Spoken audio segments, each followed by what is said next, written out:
Iya, sebelah mana dari bulatan itu loh? Samping, di tengah itu. Betul? Ayo sekarang tutup mata dulu supaya susah bener. Ayo tutup mata semua. Bayangkan di mana Indonesia? Dapat? Oke, melek sekarang.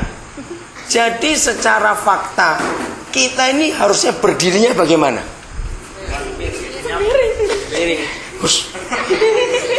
Loh, betul tidak? Ayo mikir. Nah, ayo mikir cepat. Iya. Tapi rasa tidak? Tidak. Itu yang luar biasa.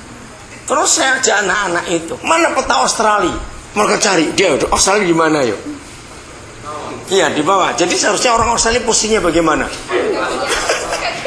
Ayo cepat jawab. Gimana posisi orang Australia? Kepala di bawah. Itu yang luar biasa. Tapi yang di sana nggak merasa nungging begitu. Dan lihat, kenapa kamu tertawa? Yang paling betul posisinya orang di Siberia, di Kanada, karena itu masuk utara. Ya Skandinavia itu masih tegak. Wow, waktu saya terangkan itu anak-anak heran juga. Itulah Tuhan Maha Kuasa. Kita nggak rasa loh berdirinya 90 derajat kita ini. Ada kita tegak rasanya kok. Ada yang kita itu 90 derajat. Terus lihat, bumi ini berputar atau diam? Berputar. Berapa persennya laut? Bukan 60%. Ayo. Iya, 70 lebih persen itu laut, air. Berputar, diputar, airnya begitu banyak, tidak muncrat. Lu pernah mikir itu tidak? Ayo. Ayo, bukan tsunami, bukan muncrat lagi itu. Hebat. Anak-anak itu hebat sekali. Nah, itulah kemahakuasaan Tuhan. Jadi ada banyak alasan yang kita bisa pakai untuk memuji Dia, untuk menyembah Dia, untuk bersyukur kepada Dia. Maka itu kenapa dalam perjanjian baru ada hukum yang Tuhan katakan lewat Paulus. Mengucap syukurlah berapa kali sehari? Loh. Ya, berapa kali? Senantiasa. Mengucap syukurlah senantiasa.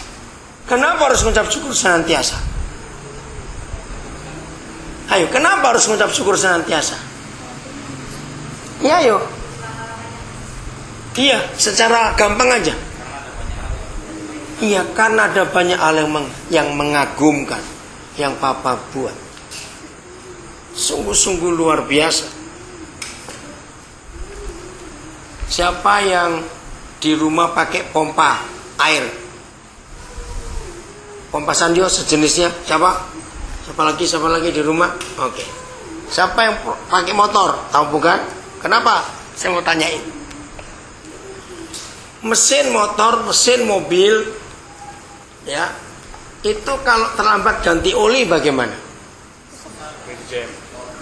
Rusak, jam, apalagi jebol, apalagi ya rusak pokoknya. Nah, pernahkah kita sadar? Di tubuh kita ada mesin namanya jantung, ini nggak pernah ganti oli. Yang tahu ini luar biasa. Pompa ini nggak pernah ngadat, kalau ngadat ya mati sudah. Jantung ini hebat sekali. Jadi kalau saudara nggak punya duit, tetap punya alasan untuk mengucap syukur ketika engkau pegang dada sebelah kirimu. Oh, masih ada Dia, puji Tuhan. Nah, jadi nggak punya duit nggak apa-apa, asal punya jantung. Amin. Ngerti alasan itu? Ini mesin yang hebat sekali. Tahun 83 itu pertama kali saya ngagumi jantung. Waktu itu saya di Jerman, nginep di rumah teman, dihambat Tuhan. Nah, saya tahu anak pertamanya sudah hampir umur 8 tahun. Tiba-tiba istrinya hamil. Pas saya datang situ hampir 2 bulan, senang sekali mereka karena punya anak lagi. Nah, mereka pulang dari dokter. Terus saya belum ngerti USG, waktu itu belum ngerti, ya. Di Indonesia sudah ada tapi belum dikenal. Mereka pulang dari dokter bawa kaset. Terus mereka ngajak, ayo kita dengarkan kaset ini. Saya pikir lagu atau khotbah. Ternyata tidak, seperti suara mesin pabrik. Ini suara apa ini? Ngapain kamu beli kaset ini? Saya bilang begitu. Bukan, ini rekaman detak jantung anak kami. Anak yang mana? Karena waktu tadi pergi anak yang besar di rumah kok, yang masih dalam kandungan. Hah? Nah, saya belum tahu kalau di Jerman itu sudah ada mesin USG baru yang langsung bisa merekam detak jantung. Nah, yang buat saya nangis dengar, kandungan istrinya itu 2 bulan, jadi 8 minggu.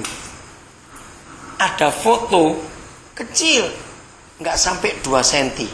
Coba tunjukkan jarimu, nggak sampai 2 cm seberapa? Kira-kira ya, nggak sampai 2 cm. Bayi itu 2 cm, Pak? Karena 8 minggu. Oh, besar. Iya, karena 8 minggu. Oke. Nah, yang buat saya nangis lihat, kalau orangnya nggak sampai 2 cm, nah jantungnya seberapa? Maka itu Tuhan marah kalau ada orang gugurkan kandungan. Sudah hidup. Yang kurang 2 cm saja 8 minggu, detak jantung bisa direkam. Saya nangis, mereka bingung. Langsung sepegang dada saya. Jadi jantung kita sudah berfungsi sejak kita jadi manusia dalam kandungan ibu. Sampai kita tutup mata terakhir nanti, dia nggak pernah berhenti. Dia mompa darah itu. Jadi kita punya berapa banyak alasan untuk memuji menyembah Tuhan yang baik itu tadi. Banyak. Makin kita belajar tentang hidup ini, makin kagum kita. Sedikit aja. Ya, karena saya belajar itu. Saudara lihat, semua persendian kita bisa bergerak. Leher kita, ya, jari, pergelangan tangan, pinggang, semuanya pundak. Saudara tahu nggak? Kalau di setiap persendian itu ada pelumas dan ada bantalan. Tahu kata bantalannya? Apalagi tulang belakang kita ini. Setiap ruas ada bantalannya. Dan setiap bantalan itu ada pelumasnya.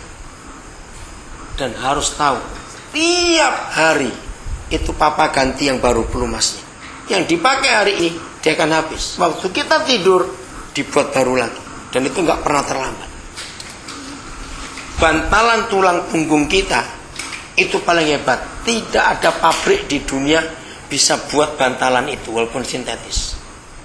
Dia bening. Ya, kalau pernah makan jelly ya, seperti itu, bening tapi kuat. Lihat kalau orang angkat besi, itu angkat berapa ratus kilo itu. Itu semua tulang punggungnya yang nahan. Bayangkan digencet seperti itu. Apa bahasa Jawanya meladat itu? Bahasa Indonesianya apa ya? Nggak hancur. Apa itu? Bisa bayangkan kuatnya itu luar biasa. Yang berikut, kalau kita ambil nafas, kita ngirup apa? Udara. Ya, udara itu apa? Unsur kimianya O2. Betul? Begitu O2 masuk, detik berikut kita keluarkan apa? CO2. Pernahkah kita mikir bahwa tubuh ini pabrik? Ya betul nggak? Ini kan pabrik, bukan? Pabrik penghasil CO2, bahan bakunya O2. Oke? Kalau saudara suruh buat pabrik seperti itu, berapa ratus juta banyak. Betul tidak? Dan ini seumur hidup kita, pabrik ini jalan terus. Maka itu kita harus bersyukur pada Papa di surga atas apa yang dia buat ini, hebat sekali. Kita nggak tahu bagaimana metabolisme tubuh ini, tapi bekerja. Waktu kita makan, waktu kita minum, kita nggak tahu ini racun atau tidak. Tapi begitu masuk lewat enzim, di lidah kita ada enzim, lalu dicerna, itu langsung di lambung itu diuraikan. Yang racun yang apa bisa terbuang sendiri. Hebat sekali. Kok bisa seperti itu? Ini metabolisme tubuh kita. Ada seorang hamba Tuhan namanya Ayub Sugondo, dia sudah meninggal. Itu salah satu guru saya, salah satu gurunya Pak Gembala juga, Pak Eli. Ya. Suatu kali waktu dia ngajar kami, dia memberikan begini: kalau kalian tidak punya alasan untuk memuji Tuhan dan bersyukur, karena mungkin sakit, nggak punya uang, difitnah orang, wah sudah